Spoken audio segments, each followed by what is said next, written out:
टूटने वाला नहीं है। इनको अभी क्या लग रहा है पता है क्या?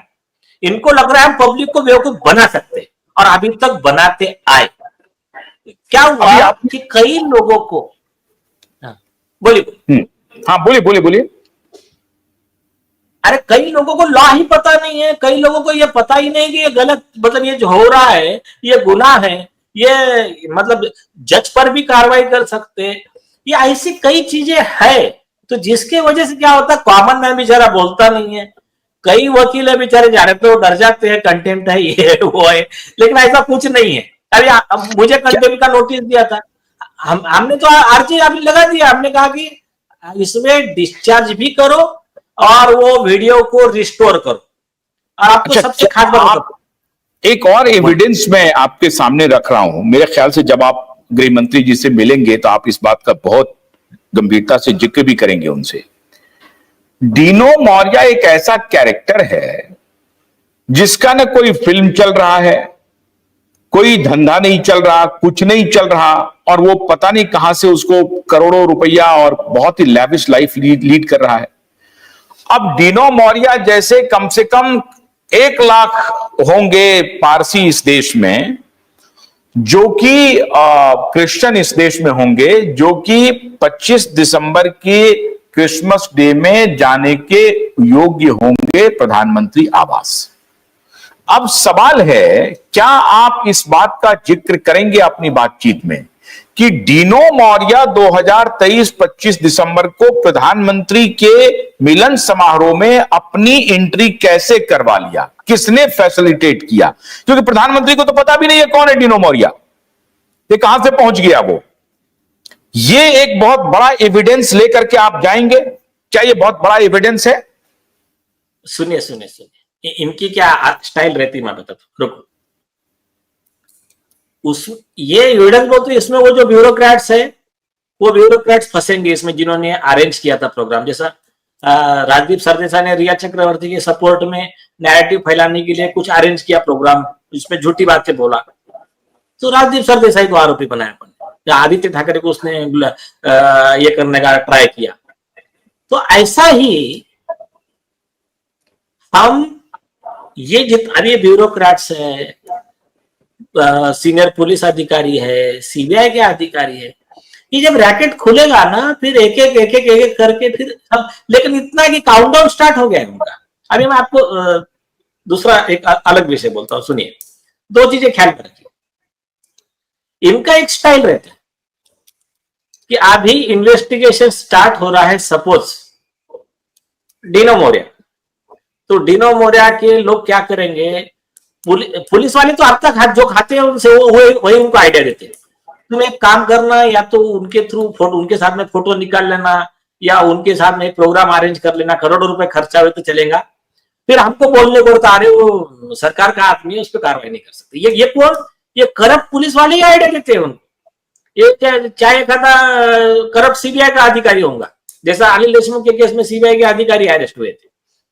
तो और क्या करते, जैसा आदर पूनावाला है, आदर पूनावाला में हमारा केस चल रहा था, आदर पूनावाला ने एक बड़ा प्रोग्राम रखवाया पूना में, अपने देवेंद्र फडणवीस जी को बुला लिया प्रोग्राम में, और ये वो शरद पवार को बुलाकर, इनको बुलाकर, सबको बुलाकर, उसमें पवार साहब के हाथ से एक क्या बोलते हैं उसको, पुरस्कार, और फडणवीस जी के हाथ से एक पुरस्कार, ये सब कहा के ये कर दिया। उनको क्या लगा कि हम ये सोचेंगे कि जान दो ये भी सरकार के लोग हैं, सरकार के साथ है, इन पे कार्रवाई नहीं कर।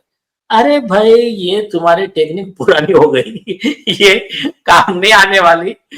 आपको उससे कुछ नहीं फर्क पड़ता तुम किसके साथ में बैठ रहे हो, किसके साथ में घूम रहे हो। तुमने मानवता के खिलाफ काम किया है, तो तुम्हारे खिलाफ हम जो भी लीगल है, हम कोर्ट में हमारा लड़ेंगे। उसके बाद में अच्छा, उससे फायदा क्या हुआ? सुनिए, 2 चीजें। आदर पूनावाला ने इतने बड़े बड़े लोगों से फोटो करवाया, ये करवाया, home minister, chief minister, prime minister के साथ में, क्या हुआ? उसके बाद में कोर्ट ने उसको फ्रॉड ठहरा कर उसके ऊपर प्रोसिक्यूशन का ऑर्डर किया। मैंने आर्ग्यू किया केस। तो ये जो है ना, ये बातें कोर्ट में काम में नहीं आती। हाँ, ये बात और है कि एक जज ही करप्ट है, अगर वो जस्टिस चंद्रचूड़ जैसा, तो वो बात और है। लेकिन ओवरऑल ऐसी की चीजें काम में नहीं आती।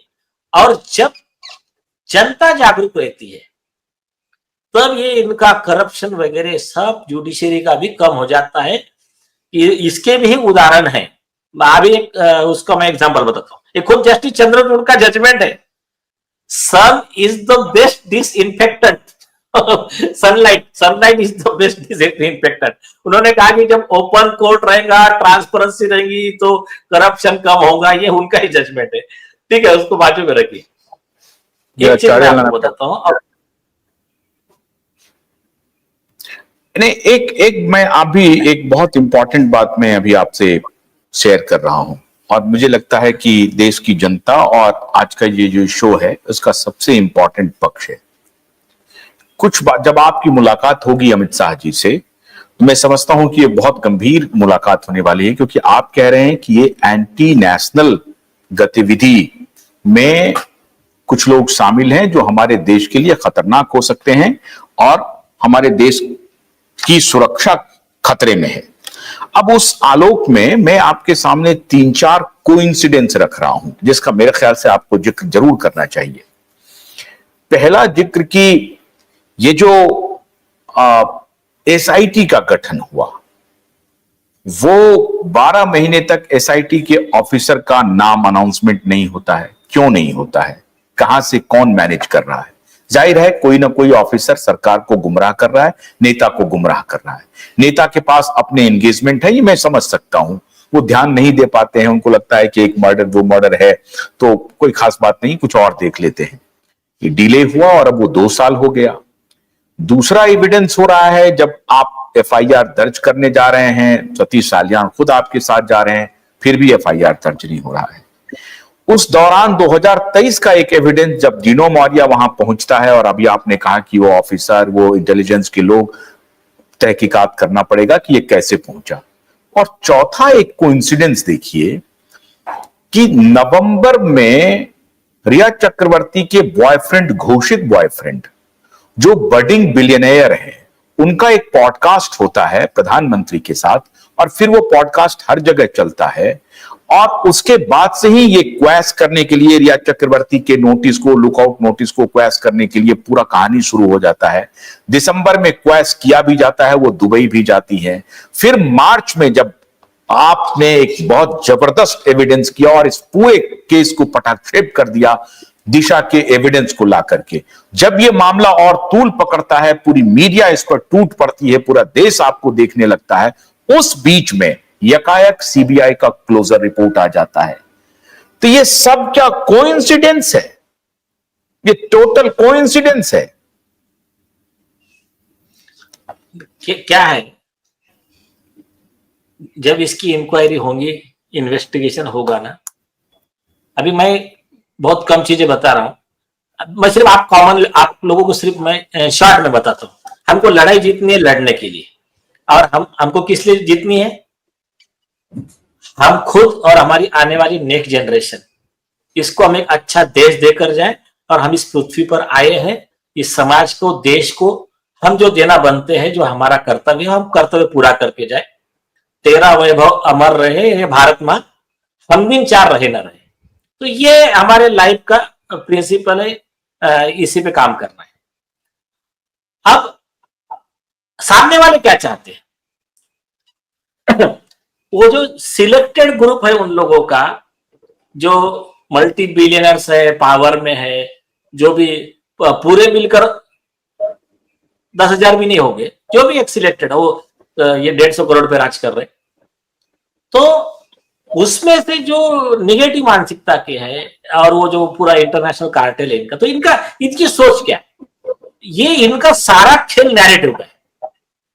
इनका कैसा है, पब्लिक को बेवकूफ बनाओ, और उसको, मतलब फॉर एग्जाम्पल, अगर अजमल कसाब है तो उसको प्रोजेक्ट करो कि यार ये गुमराह बच्चा था, माइनर बच्चा था, अभी उसके ऊपर तुम उसको ये कर रहे हो, आप देखो, मतलब अननेसेसरी उसको ये करो, मतलब नैरेटिव तैयार करो। तो वैसा ही आदित्य ठाकरे के फेवर में बनाओ। अभी देखो, सबसे बड़ा एग्जाम्पल, अगर इनके 420 का सबसे बड़ा एग्जाम्पल देना है, तो सबसे पहली चीज, रिया चक्रवर्ती के खिलाफ जस्ट क्लोजर रिपोर्ट गई सुसाइड वाले केस में, तो इन्होंने क्या नैरेटिव बनाया कि बेचारी निर्दोष थी, उसको जो भी है 50 दिन झूठे केस में जेल में रखा। अरे भाई, वो जो केस है जिसमें वो जेल में थी, वो ड्रग्स का केस है, वो आज भी केस पेंडिंग है। वो केस में अभी चार्जेस फ्रेम हो रहे हैं, प्रोसीडिंग चालू हो रही है, और इन्होंने नैरेटिव क्या फैलाया, कॉमन मैन को गुमराह कर दिया। अब कॉमन मैन को ज्यादा लॉ समझता नहीं, कॉमन मैन छोड़ो, अच्छे अच्छे लीडर्स को लॉ नहीं समझता है, और ये इनको दो लोग गुमराह करते रहते हैं, एक ये नैरेटिव वाले लोग, और ये इंटेलेक्चुअली डिसऑनेस्ट बौद्धिक बेईमान जजेस, और ये डिसऑनेस्ट ब्यूरोक्रेट, और ये डिसऑनेस्ट पुलिस अधिकारी। तो ये लोग गुमराह करते रहते, ये सब घुमाते रहते। तो अभी इसमें इसको इनकी इच्छा क्या रहती है, इनकी इच्छा रहती है कि लोग ऐसे ही बेवकूफ रहे, हमारी दुकानदारी ऐसी ही चलती रहे, हमारी पावर ऐसी ही बनी रहे, हम हमारी आने वाली पीढ़ियों की व्यवस्था हो जाए, हम अरबों कमाते रहे, और लोग गुलाम बन के छोटे छोटे मामले में आपस में लड़ते रहे, बड़े मामले में ध्यान ना दे। ये होशियार ना हो जाए, ये होशियार हो जाए तो हमारी दुकानदारी बंद हो जाएगी। तो ये पूरा इनका चलते रहता है। अब इसको वो क्या करते हैं, ये भी नैरेटिव बराबर चलाते हैं, मतलब उनके पेड़ है, उनकी जो ट्रोल आर्मी